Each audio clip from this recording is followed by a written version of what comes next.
All right, this was for the bronze medal for the Nogi division. Getting our instructions there, and we start. Unfortunately, we are probably on our feet for probably at least 2 minutes straight. We're doing a lot of hand fighting, and I also kind of got lazy here and wasn't being as intense as I should have been. I was waiting for I tried to shuck that off and get a Russian 2-on-1 there. It didn't work. He drives in, and I almost got that chin strap kind of front headlock there that I've been working on a little bit, but he was strong. I was looking for certain setups, hoping that he'd give me an opening for like a snatch single, but him being a little shorter than I am, I found it to be hard to find an open avenue, unlike when I'm able to get those takedowns on taller people because I'm closer to the ground. But I was being super chill, unfortunately. So I shot in for a low single. He sprawled way quick. It's a great sprawl on his part. Comes around to kind of take my back. Again, I'm kind of being, honestly, just lazy. And I don't know why exactly, but he ends up getting sinking in that rear naked choke, which you can't see from this angle, but he had it tight. You can watch the ref here come around and get close to make sure I was still awake. I was barely breathing. I had about a straw's worth of air at that point.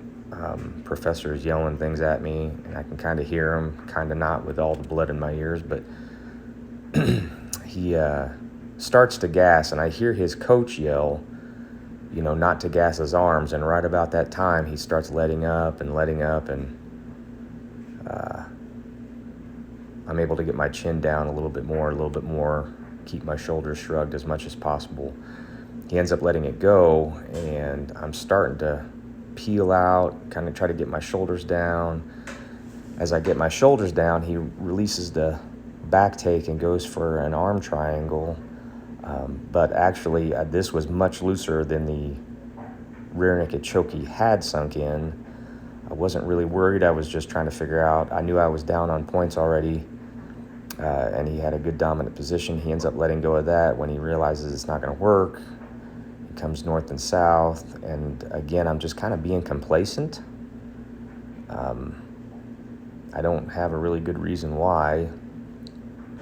Wasn't super tired at that point in the match. I just was kind of going with the flow of things.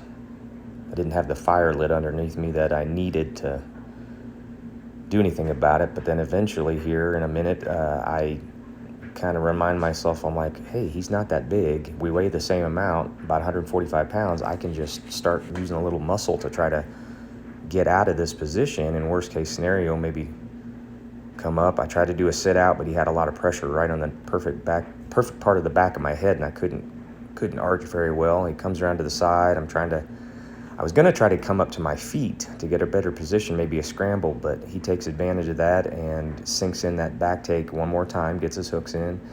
He wasn't really attacking the rear naked choke, if I remember correctly. It wasn't sunk in very well. I was able to defend it faster than the last time.